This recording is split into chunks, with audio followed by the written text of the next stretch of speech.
A gente vai dar continuidade à nossa série João, o Evangelho do Amor. E se você acompanhou a nossa série, você vai saber que você leu e estudou, junto com a gente, todo o Evangelho de João. Então, se você nunca teve a oportunidade de ler a Bíblia, de pegar um livro da Bíblia, se você ainda não fez isso, junto com a gente, você o fez a cada domingo. E isso é maravilhoso e eu quero te encorajar a voltar a fazer. E os textos que a gente vai ler aqui, a gente vai ler pedacinhos de cada texto, mas eu te encorajo a ler João 20 na sua casa. Semana passada a gente fez João 18 e 19, que nós falamos sobre a morte de Jesus, e hoje a gente está falando sobre João 20, falando sobre a ressurreição. E a semana passada a gente trouxe 3 aspectos. Quem estava aqui vai se lembrar comigo. A gente falou sobre 3 aspectos do caminho de morte de Jesus, que foi prisão, julgamento e crucificação. Esses foram os 3 caminhos que Jesus seguiu para a morte. E a morte de Jesus nos trouxe muitas coisas. Trouxe perdão de pecados, a cruz liberou o céu, nos deu acesso ao Salvador, nos tornou livre. É isso que a morte de Jesus nos traz, liberdade. Hoje eu vou falar sobre a ressurreição de Jesus. E o que a ressurreição de Jesus nos traz? A eternidade. Se a morte traz liberdade, a ressurreição nos traz a eternidade. Porque Ele foi para o Pai e vai voltar a nos buscar. Amém? Então, é com base nessa palavra, é com base nisso que nós vamos refletir essa manhã na palavra de Deus. Abram comigo 1 Coríntios 15, por favor. 1 Coríntios 15.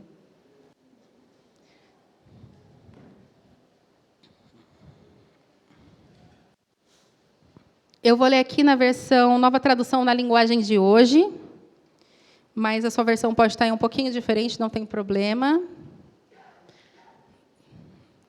Conseguem colocar aqui ou não? Não tem problema se não conseguir. Todo mundo com seus aplicativos abertos. Está moderno agora, né, gente? Antes a gente demorava mais para achar na Bíblia. Nós vamos ler 1 Coríntios 15, do 5 ao 10. É Paulo escrevendo acerca do entendimento e da compreensão que ele tem acerca da ressurreição de Jesus. Ele explica à igreja de Coríntios isso aqui. Está falando de Jesus, no caso. E apareceu a Pedro e depois aos 12 apóstolos. Depois apareceu de uma só vez a mais de 500 seguidores, dos quais a maior parte ainda vive, mas alguns já morreram. Em seguida, apareceu a Tiago e, mais tarde, a todos os apóstolos. Por último, depois de todos, ele apareceu também a mim, como para alguém nascido fora de tempo. De fato, eu sou o menos importante dos apóstolos, e até nem mereço ser chamado de apóstolo, pois persegui a igreja de Deus. Mas pela graça de Deus sou o que sou, e a graça que Ele me deu não ficou sem resultados. Pelo contrário, tenho trabalhado muito mais do que todos os outros apóstolos. No entanto, não sou eu quem tenho feito isso, e sim a graça de Deus que está comigo. Isso é Paulo explicando à igreja de Coríntios o que ele tinha passado, o que ele tinha vivido e acerca da ressurreição de Cristo. Então, Paulo não foi um discípulo que caminhou, ele não foi um dos 12 que caminhou com Jesus, mas a sua experiência foi depois da ressurreição. Se você lembra um pouquinho da história, ele está perseguindo a igreja.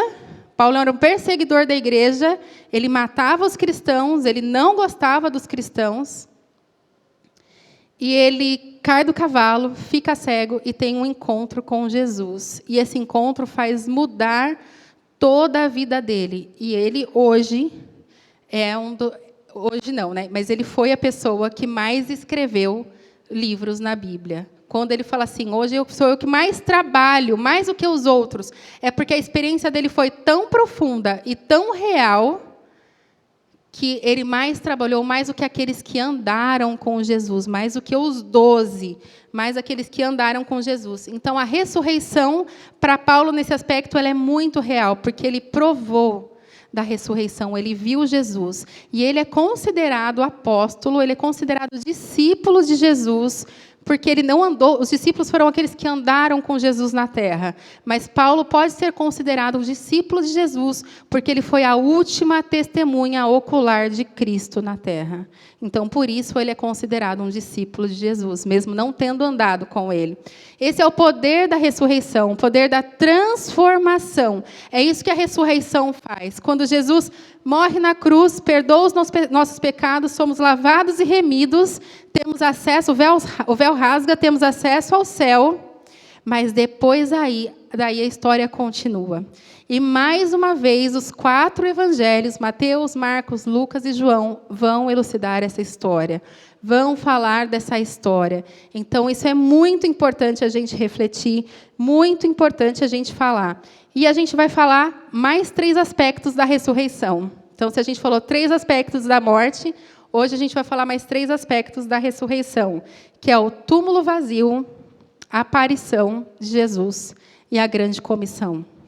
Então, o que significa o túmulo vazio? O que foi essa aparição para Jesus, para quem ele apareceu e o que isso simbolizou? E o que é a grande comissão? O que ele nos chama para fazer como uma grande comissão?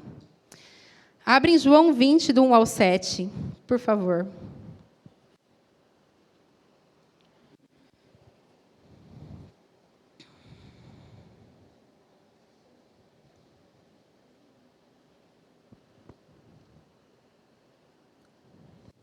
Quem pode ler com voz de locutor ou de locutora? Camila.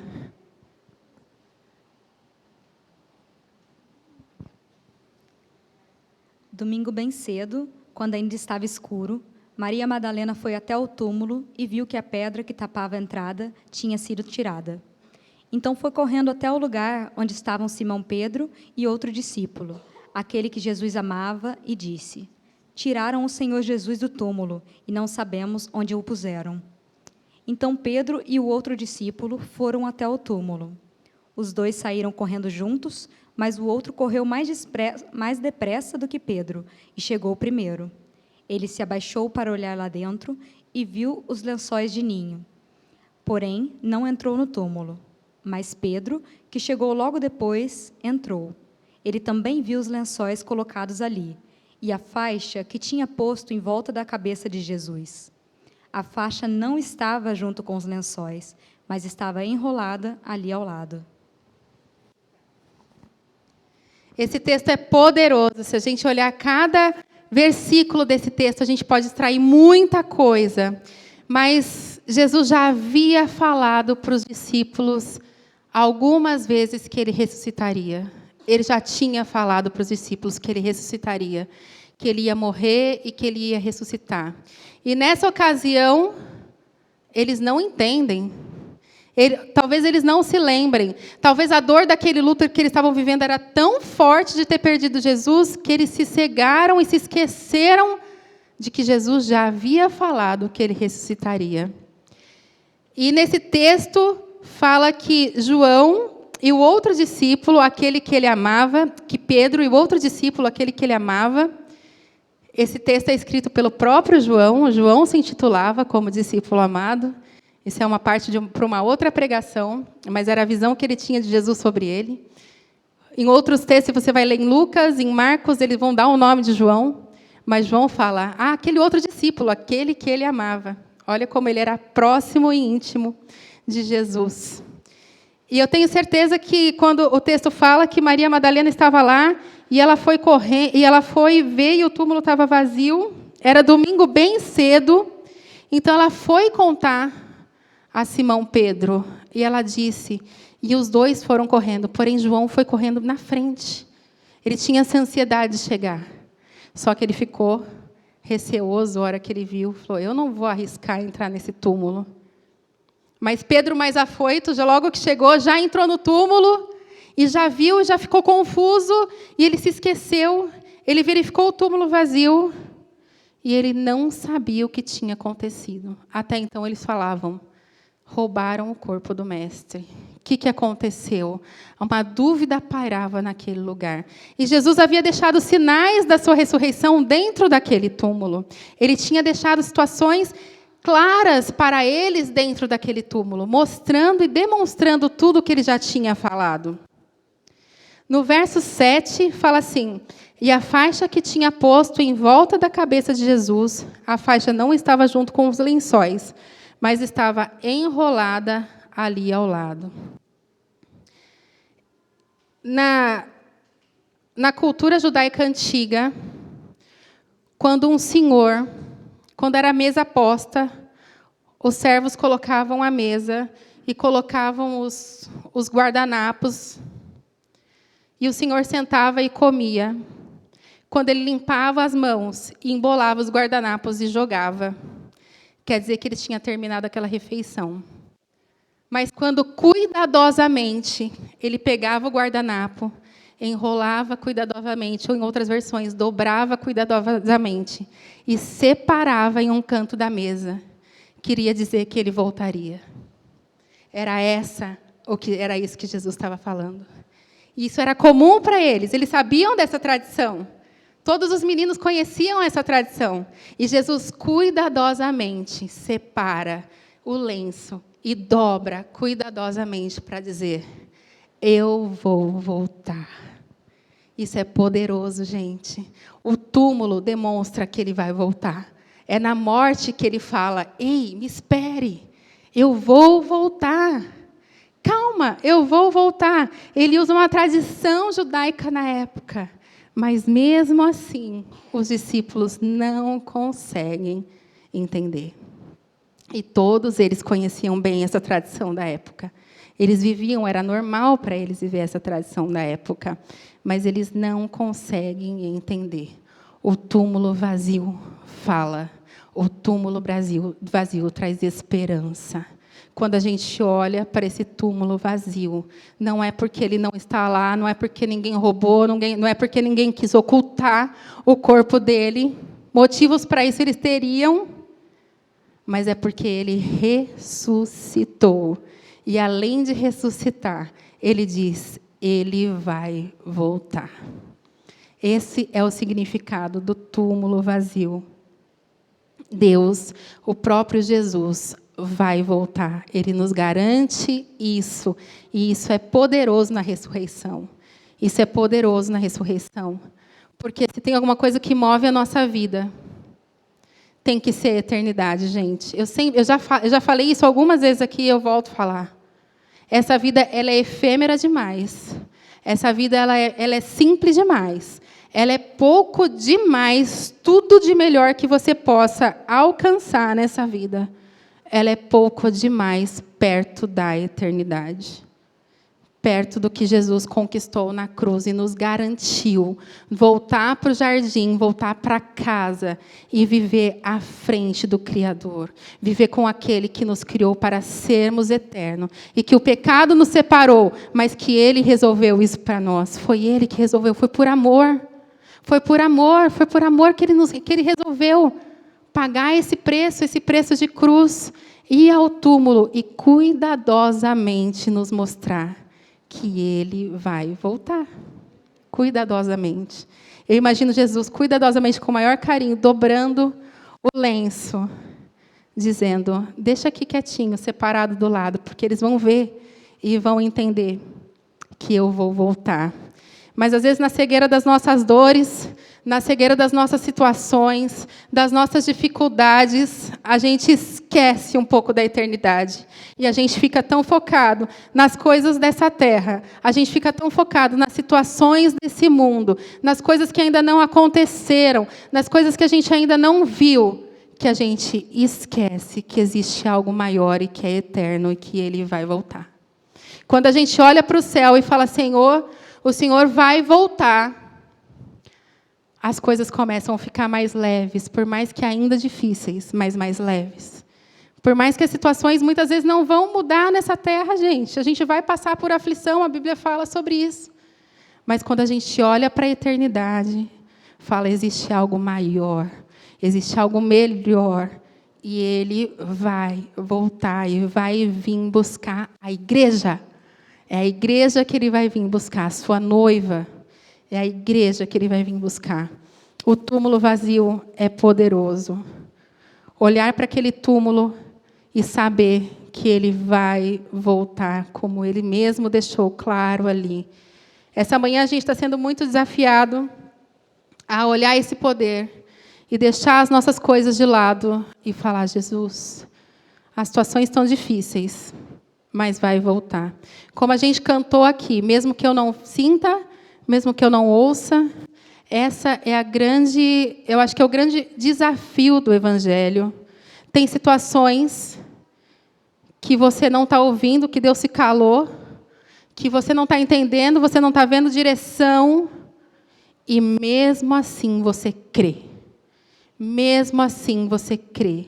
Porque você tem uma certeza: o seu Redentor vive. Aquele que vive por você, aquele que está por você ainda está vivo.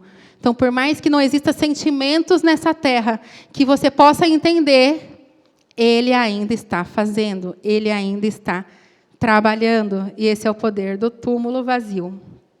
O segundo aspecto é a aparição de Jesus. Então, o túmulo está vazio, eles estão lá sem entender absolutamente nada do que estava acontecendo, do que tinha acontecido, e ele aparece. Ele precisou aparecer. Os sinais não estavam claros. As coisas não estavam, as pessoas ainda estavam perdidas nas suas dores, no seu luto, nos seus sentimentos, elas não tinham entendido. E ele precisava aparecer. No capítulo 20 mesmo, do 11 ao 17, conta a história de Maria Madalena. Diz que ela tinha ficado na entrada do túmulo chorando. Enquanto ela se abaixou, olhou para dentro, ela viu 2 anjos vestidos de branco, sentados onde tinham sido posto o corpo de Jesus. Um estava na cabeceira e outro nos pés. Os anjos perguntaram: mulher, por que você está chorando? Ela respondeu: levaram embora o meu Senhor. Eu não sei onde puseram. Depois de dizer isso, ela virou para trás e viu Jesus ali de pé, mas não o reconheceu. Então Jesus perguntou: mulher, por que você está chorando? Quem é que você está procurando? Ela pensou que era um jardineiro e por isso respondeu: se o Senhor o tirou daqui, diga-me onde colocou e eu irei buscá-lo. Maria, disse Jesus. Ela virou e respondeu em hebraico: Rabone, essa palavra quer dizer mestre. Jesus disse: não me segure, pois ainda não subi para o meu Pai. Vai encontrar os seus irmãos e diga a eles que eu vou subir para que o meu Pai e o Pai para o meu Pai e o Pai deles, o meu Deus e o Deus deles. Só quem teve encontro com Jesus reconhece a voz do Mestre. Ele já ouvia, ela já tinha ouvido a voz dele, ela ainda se questionava: se você tirou ele daqui, me fala onde ele está. Ela queria o corpo. Ela não tinha entendido ainda, ela queria a matéria. Para ela, aquela matéria era importante. Quando ele fala Maria, ela diz: mestre, é você. Ela tinha intimidade em ouvir ele chamá-la pelo nome. Quando a gente tem intimidade em ouvir a gente chamar ele pelo nosso nome, a gente sabe reconhecer a voz do Mestre, sabe quem ele é. Essa intimidade que faz as situações ficarem mais tranquilas.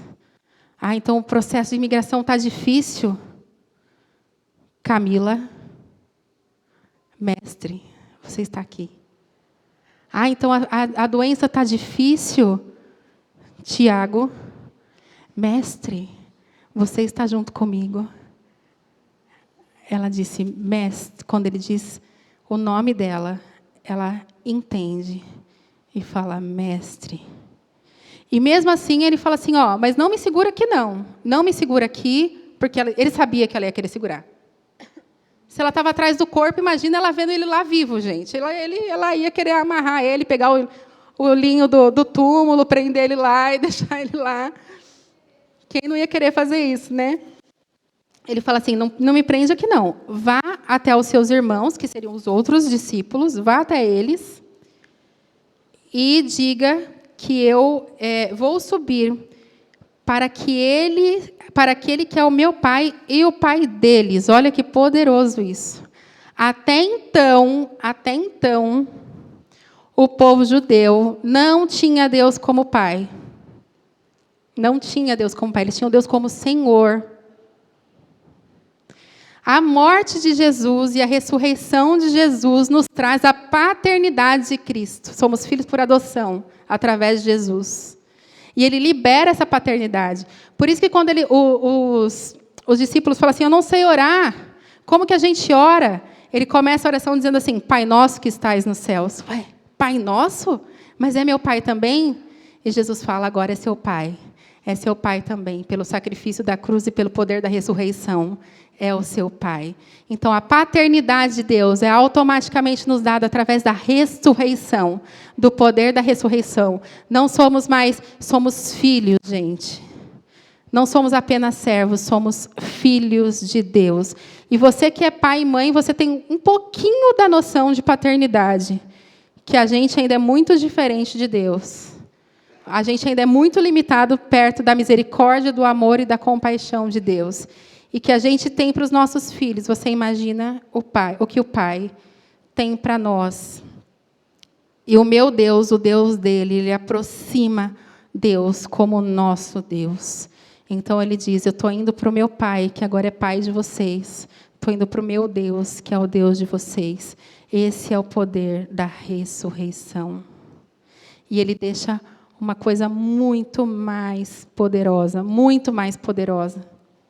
que se a gente soubesse, eu acho que o crente não tem muita noção do que é carregar o Espírito Santo de Deus. Se a gente soubesse o que é ter Deus dentro de nós e usá-lo da maneira que a gente pode usá-lo, deixar ele se manifestar através da sua palavra, da maneira que ele pode se manifestar. Se a gente matar a nossa carne, querer ser mais parecido com ele, se a gente deixar os nossos desejos de lado, se a gente deixar só os nossos hobbies de lado um pouquinho, os nossos descansos de lado um pouquinho, e ter intimidade com ele, uau! A gente não tem para ninguém. Já não tem para ninguém contra a igreja. A igreja já é vencedora e ponto. Eu sempre falo isso e é verdade, porque a Bíblia nos garante isso. Mas isso é poderoso demais. Com o encontro pessoal com Jesus, ele vai nos chamar pelo nome e ele nos garante a paternidade. Talvez você não se reconhece como filho. Talvez seu pai terreno foi muito ruim para você. Talvez, assim como eu, por muitos anos, você esperou um Deus de justiça, assim como o judeu. Um Deus que só ia cobrar, um Deus que ia pesar a mão. Talvez você não teve uma boa referência de pai. E é difícil para você entender essa paternidade. Mas nessa de manhã eu quero te falar que Deus te tem como menina dos olhos.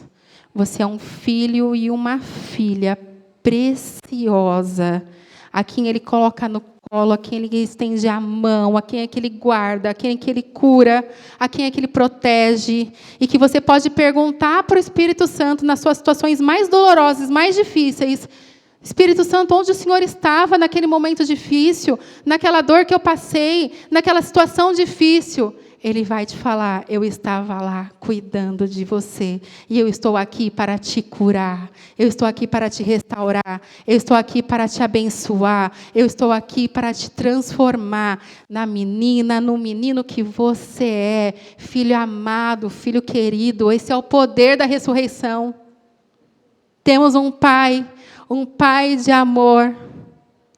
Gente, a cruz de Cristo é o maior símbolo de amor da humanidade.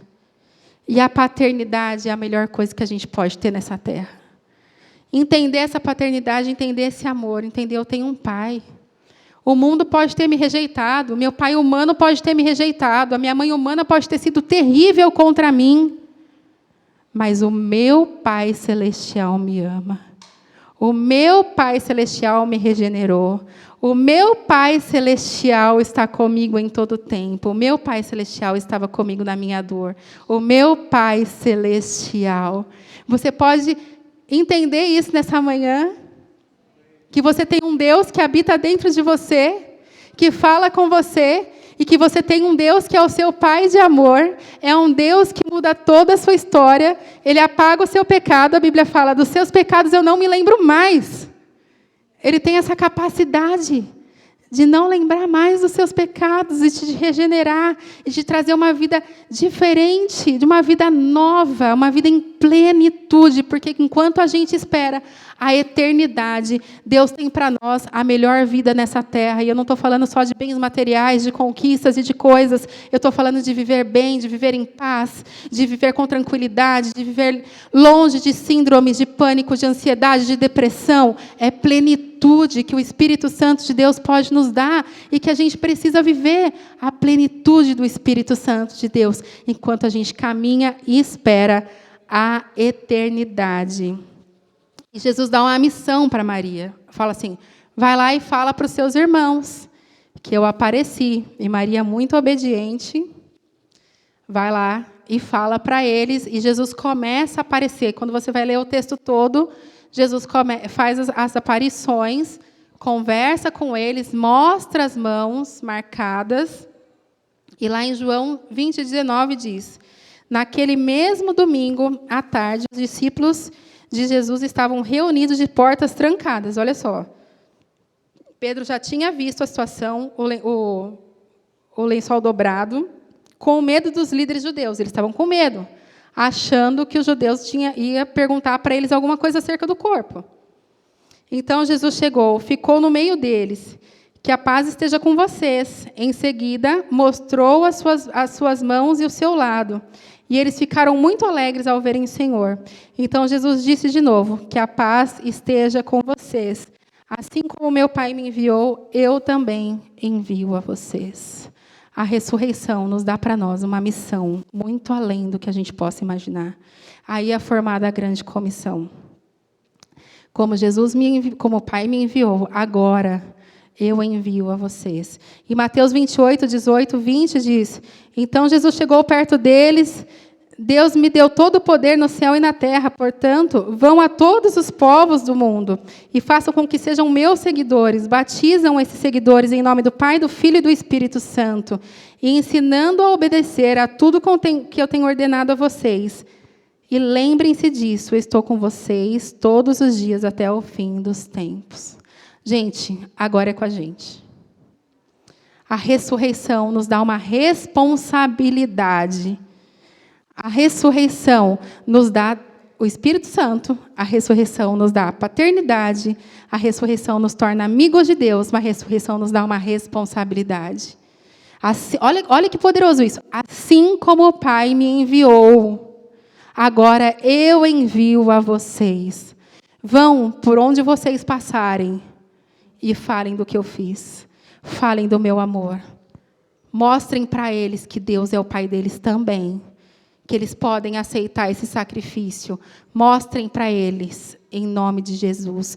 Olha o poder disso. E às vezes a gente fica numa situação, voltando, olhando para os nossos problemas, para as nossas dores e dificuldades, e a gente não quer fazer nada para Jesus. E a gente está num país, gente, onde nosso colega de trabalho está morrendo do nosso lado. A gente está no país onde nosso colega de escola está, muitas vezes, afundado nas drogas e na depressão. A gente está entrando no inverno. O índice de suicídio é altíssimo nesse lugar. O Senhor nos trouxe para cá. Não foi só para você viver uma vida boa. Não foi só para você ter segurança para a sua família. Para você ter um poder de compra melhor. Morar numa casa legal, ter um carro bacana. É muito além do que isso. O propósito daqui é eterno.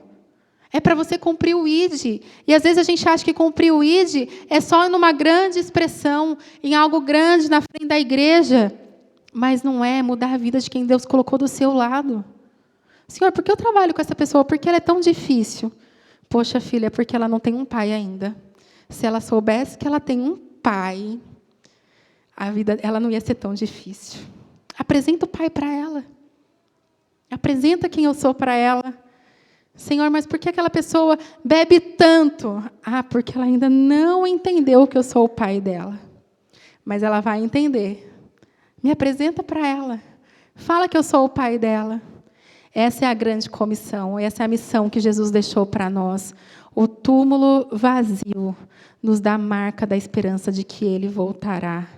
A aparição de Jesus nos faz entender que Ele nos chama pelo nome, Ele que nos deu um Pai. E a grande comissão nos dá a responsabilidade de seguirmos com o seu chamado, a sua missão, o seu ministério, aonde Ele nos colocar, em nome de Jesus.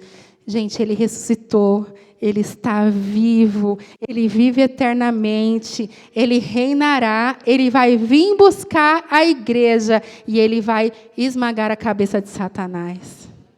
Essa é a garantia que nós temos na ressurreição. A ressurreição é a coisa mais preciosa e linda que nós podemos ter. Jesus ressuscitou, mas o benefício foi todo para nós. Como o sacrifício da cruz foi todo para nós, para perdoar os nossos pecados. A sua ressurreição foi para nos dar a eternidade e que a gente possa apresentar essa eternidade para quem estiver do nosso lado, para quem estiver ao nosso redor. Vamos deixar de tratar o ambiente da igreja como mais uma atividade. Vamos deixar de tratar o ambiente onde a gente vive como, ai meu Deus, nova casa hoje, ai, mas o culto hoje. Olha ao seu redor, olha as necessidades. Às vezes um sorriso, um abraço, uma palavra de amor com uma pessoa rude, uma palavra, um sorriso quando alguém está querendo te matar com os olhos, faz toda a diferença na vida daquela pessoa. Amém? Abaixe sua cabeça.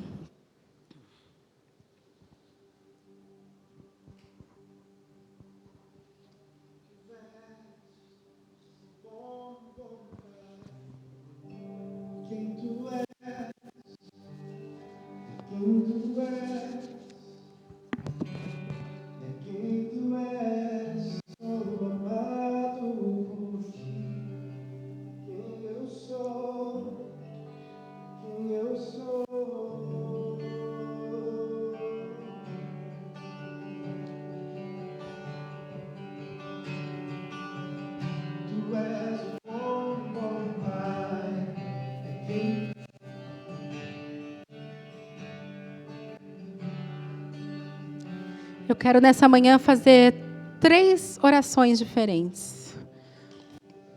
A primeira oração é para que, se alguém ainda não entendeu o túmulo vazio, ainda procura por ele, ainda não sabe onde ele está, ainda quer senti-lo, quer receber dentro do seu coração, eu quero orar com você nessa manhã. Essa é a primeira oração. A segunda oração é para quem quer se apropriar dele como pai e falar: Senhor, eu sei que o Senhor morreu e ressuscitou, eu já entendi e reconheci, mas eu ainda me sinto a filha abandonada, rejeitada que meu pai terreno deixou. Eu ainda me sinto triste e cheia de preconceito sobre mim mesma, que os meus pais fizeram, que as pessoas fizeram. Eu quero reconhecer a paternidade absoluta do Senhor. Essa é a segunda oração. E a terceira oração que eu quero fazer é para quem quer fazer parte da grande comissão. Uma oração de comprometimento, de dizer: Senhor, aonde eu for, eu quero carregar a sua luz. Aonde eu for, eu quero carregar o teu amor. Aonde eu for, eu quero estar com o Senhor. Aonde eu for, por mais que esteja escuro, por mais que esteja difícil, por mais que esteja complicado, eu quero chegar com a tua luz através da minha vida e mudar a atmosfera daquele lugar, mudar a atmosfera de todas as situações. E se você tem alguma dessas 3 orações no seu coração que você deseja fazer, eu queria que vocês colocassem em pé nessa manhã.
Santo Deus, Pai de amor, quero colocar, Jesus, os nossos corações no Teu altar nessa manhã.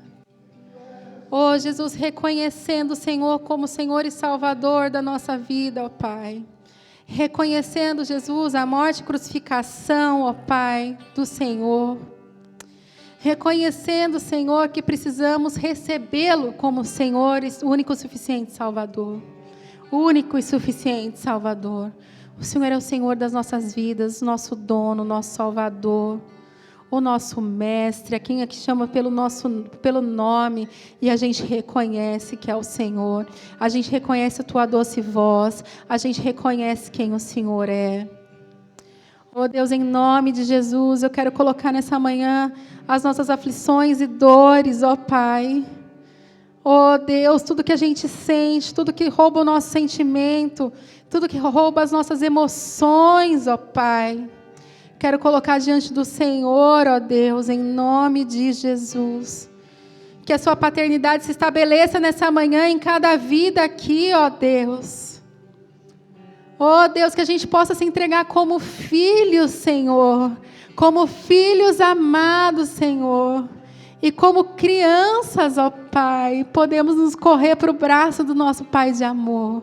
E como crianças, ó Deus, podemos nos sentir acolhidas e abraçados, ó Deus.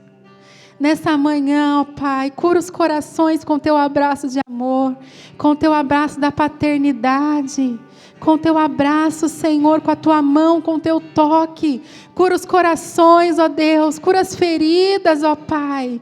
Aquelas que ninguém sabe, Senhor, que está no mais profundo, ó Deus. Naquela dor, ó Pai, que muitas vezes a gente não quer tocar. Muitas vezes, Senhor, a gente não quer falar, porque dói demais. Senhor, coloca a Tua mão, ó Deus, e cura com amor. E cura com a Tua paternidade. Em nome de Jesus. Espírito Santo de Deus, em nome de Jesus, se faz presente, Senhor, em cada coração, em cada casa, em cada vida, no poder do Teu nome, curando, restaurando, restabelecendo, Senhor, porque ninguém vai para a eternidade machucado, ninguém vai para a eternidade doente. O céu cura, Senhor. Nos ajuda nessa terra, Deus, viver uma vida plena. Nos ajuda a liberar perdão, ó Deus. Nos ajuda a liberar, ó Pai, livrar as mágoas dos nossos corações, nossos ressentimentos, toda a visão distorcida que a gente tem sobre nós mesmos, toda a visão distorcida que a gente tem sobre as pessoas, ó Pai. Em nome de Jesus, nos ajuda, Deus. Nos ajuda a sermos pessoas melhores, mais parecidas com o Senhor, mais amorosas, mais compassivas, mais misericordiosas, ó Deus. Em nome de Jesus. Pai, em nome de Jesus, Senhor, agora eu quero me alistar, ó Deus, junto com os meus irmãos, a grande comissão, ó Pai. A grande comissão do ID, fazer discípulos sobre todas as nações. Ó Deus, em nome de Jesus, e aonde a gente passar, que a sua luz resplandeça, Deus, por onde a gente passar, que o seu amor alcance, Senhor, não por nós, Senhor, mas apesar de nós, Senhor, porque a graça, é a graça do Senhor que nos alcançou, é o seu amor que nos escolheu. Ó Pai, em nome de Jesus, é porque o Senhor viu misericórdia em nós, onde ninguém mais via, onde a gente não via, Senhor, onde não existia capacidade, o Senhor capacitou, ó Deus, onde existia fraqueza, o Senhor deu força, ó Pai. É tudo pelo Senhor, é tudo a graça, é tudo misericórdia, é tudo favor. Não existe nada em nós, Senhor, que podemos dar, a não ser a Tua presença que transborde em nós, Senhor. Então nós precisamos que o Senhor transborde em nós, Senhor, para que a gente possa dar alguma coisa, porque dentro de nós, ó Pai, da nossa humanidade, nós não temos nada que possamos te dar, mas o Senhor pode, e o Senhor acrescenta em nós, e apesar de nós, Senhor, mas através do Senhor, através do seu amor, através do sacrifício da cruz, através da ressurreição, nós podemos, Senhor, ainda tocar em vidas, alcançar pessoas, mudar histórias, mudar situações, restaurar famílias em nome de Jesus. Pai, nós te louvamos e te agradecemos, Senhor, por esse tempo e por esta manhã. Louvado seja o teu nome. Recebe o nosso louvor e a nossa adoração em nome de Jesus.